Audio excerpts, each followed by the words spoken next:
馬さん。全員戻れ。や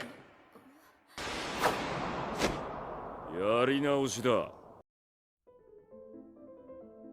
JJK deserves all the praise in the world for the way he writes and integrates every character with the depth they deserve. I mean, how can a single show deliver such back-to-back banger characters like this? When Iguruma said, "Everyone come back" in the courtroom, it literally sent chills down my spine. I mean, it was that cool. Because after waiting for an extra week, we finally got JJK Season 3 Episode 8, and I wasn't expecting it to be this good. The judicial backdrop, the flashbacks, the cinematic approach, and Iguruma himself. Let's yap about all of it in detail.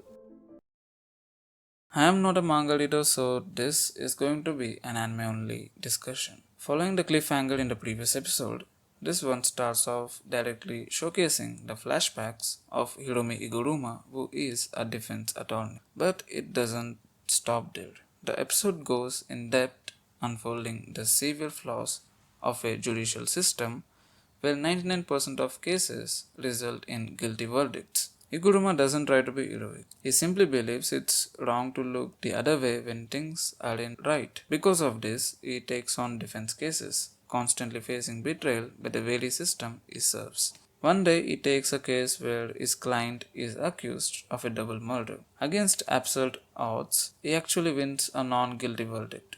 However, a higher court immediately overturns the decision on appeal, sentencing his client to life in prison. This happens despite the prosecution failing to present any new or strong evidence against the defendant, which perfectly showcases how social influence and systematic corruption can break the very rules these justice institutions were built upon. For someone like Iguruma, who puts in serious effort and investigates every possible piece of evidence, he just cannot bear it anymore. When the defendant gives Iguruma a disappointed look in the end, he doesn't get angry at the client, he becomes absolutely frustrated with the system reaching its breaking point.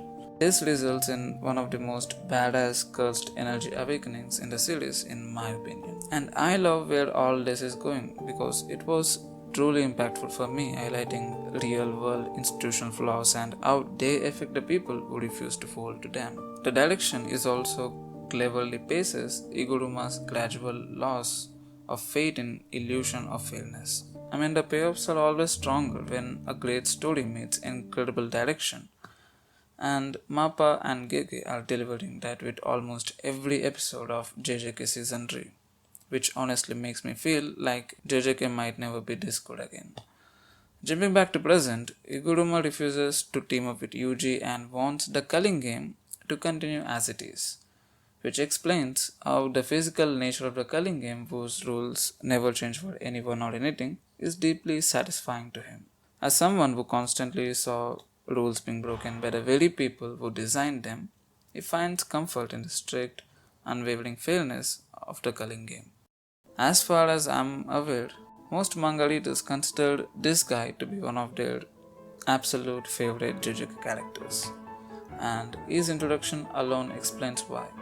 I mean, it's been roughly 12 days since he awakened, and he is already casting a complete domain expansion while flipping his original role and acting as a prosecutor. The episode ends just as Yuji and Iguruma are about to fight. Iguruma wastes no time opening his domain, revealing such a cool courtroom-like architecture. The actual fight will probably take place in the next episode, and I cannot wait to see how hard they might cook with the fight choreography. Thanks for watching.